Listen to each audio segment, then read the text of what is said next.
Numerosas maldições da Bíblia continuam válidas em nossos tempos. E uma dessas maldições está associada a Josué.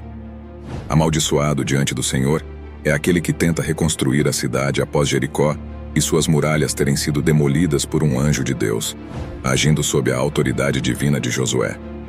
A maldição de Josué foi posteriormente concretizada durante o reinado do infame rei Acabe em Israel.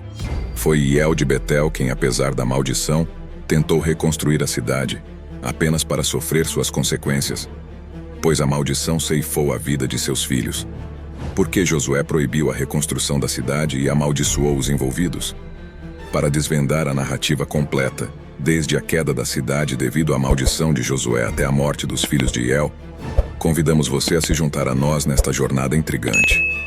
Após a morte de Moisés, Josué assumiu a liderança, capacitado para guiar o povo a entrar e se estabelecer na terra de Canaã. O obstáculo inicial em seu caminho foi Jericó, uma fortaleza formidável com muralhas altas. Antes de atravessar o Jordão, Josué enviou 2 espiões para obter informações sobre as defesas de Jericó. Esses espiões, bem-sucedidos em sua missão, obtiveram informações cruciais sobre como conquistar a cidade estrategicamente vital, onde os reis da terra haviam investido em mansões. Ao chegarem a Jericó, descobriram que os moradores da cidade estavam dominados pelo medo.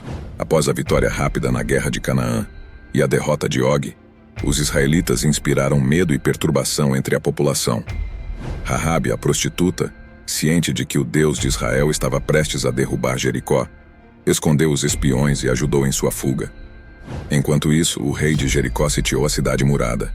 Com os portões da cidade firmemente fechados, os habitantes se sentiam protegidos atrás das muralhas, tornando aparentemente impossível travar uma batalha contra a cidade. Oni observa que durante a inspeção de Josué na cidade, ele viu um homem com uma espada desembainhada em pé diante dele.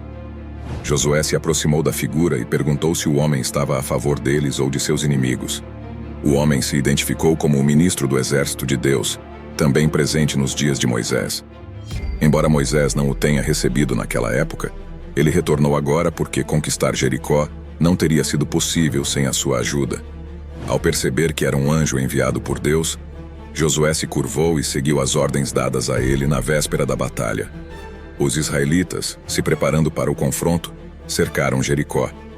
7 sacerdotes lideraram o caminho com trombetas, seguidos por 4 carregando a Arca da Aliança e uma procissão de 60.000 guerreiros. O propósito desse cerco era chamar a atenção do inimigo, sinalizando o início de um evento significativo. Quando as muralhas da cidade finalmente desabaram, todos reconheceram a intervenção inconfundível da mão de Deus. Durante os 7 dias em que Deus acompanhou e lutou ao lado de Israel, as muralhas da cidade de Jericó caíram no 7º dia, sem qualquer força externa. Permanece obscuro porque Josué ficou irritado e imediatamente amaldiçoou a cidade após a sua queda. Após a conquista, Josué impôs um cerco, proibindo o povo de pegar qualquer despojo para si. Apesar dessa proibição, Aen, filho de Zebede da tribo de Judá, sucumbiu à tentação e pegou alguns despojos. Como consequência, Deus ordenou a Josué que queimasse tudo o que Aen havia adquirido e o apedrejasse. Após a destruição de Jericó, Josué lançou uma maldição sobre qualquer pessoa que tentasse reconstruir a cidade. Na época, Josué pronunciou um juramento solene, declarando que quem se propusesse a reconstruir Jericó enfrentaria a maldição de perder o seu primogênito durante o lançamento dos alicerces e o seu filho mais novo durante a instalação dos portões. Aqueles que quebrarem o juramento serão amaldiçoados, e tanto o primogênito quanto o filho mais novo morrerão durante a reconstrução da cidade. Observa-se que Jericó desempenha um papel crucial na conquista de toda a terra de Canaã, tornando-a significativa e sagrada. Surge a pergunta: por que foi importante para Josué proibir a reconstrução da cidade com uma maldição e um juramento? E qual é a conexão entre a construção da cidade e a maldição sobre os filhos do transgressor? 2 comentaristas oferecem suas opiniões sobre esse assunto. Um sugere uma conexão com o juramento dado pelo anjo durante a conquista, enquanto a perspectiva do outro comentarista não é expressa no texto fornecido. Josué, líder do exército do Senhor, instruiu o povo a remover suas sandálias, pois o solo em que estavam era considerado sagrado. Essa declaração indica a santidade de Jericó, tornando-a proibida para desfrute ou uso. Outra interpretação sugere que a maldição foi proferida como um lembrete do evento miraculoso. A ideia é que, se Jericó permanecer em ruínas, aqueles que testemunharem as muralhas da cidade deterioradas lembrarão o milagre que ocorreu ali. Reconstruí-la implica ignorar a intervenção divina e a bondade que ajudaram os israelitas em sua conquista inicial. Nesse contexto, Josué é visto como um profeta, e seu juramento tem grande importância entre o povo.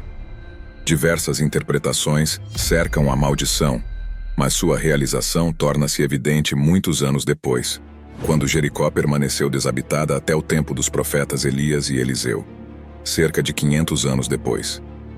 Rio de Betel, durante o reinado do rei Acabe, acabou por cumprir a maldição de Josué ao reconstruir Jericó ao custo das vidas de seus 2 filhos.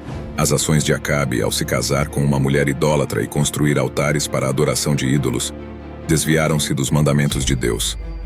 A reconstrução de Jericó por Rio refletiu o espírito desobediente do reinado de Acabe. Apesar de ser um evento histórico, a reconstrução de Jericó destacou a ruptura de Acabe com os princípios de Deus. As consequências do pecado de Rio foram as mortes de seus 2 filhos, Abrão e Seabe, durante a construção e conclusão de Jericó, respectivamente. Esse evento demonstrou a fidelidade de Deus em revelar as repercussões do pecado, mesmo que o erro tenha sido cometido por Rio. Embora Jericó tenha permanecido em ruínas até o tempo de Acabe, eventualmente tornou-se habitada pelos israelitas, incluindo profetas. A importância desta guerra reside em seu papel como evento-chave na conquista de Canaã, marcado por sinais e maravilhas. A história evoca paralelos com eventos como os 6 dias de Gênesis, o sacrifício de Isaque e o Monte Sinai. A maldição de Josué possui poder devido à sua conexão com a entrada dos israelitas na Terra Prometida. A esperança é que essas informações proporcionem novos insights, e os espectadores são incentivados a compartilhar seus conhecimentos por meio de comentários, curtidas e inscrições no canal para mais conteúdo informativo.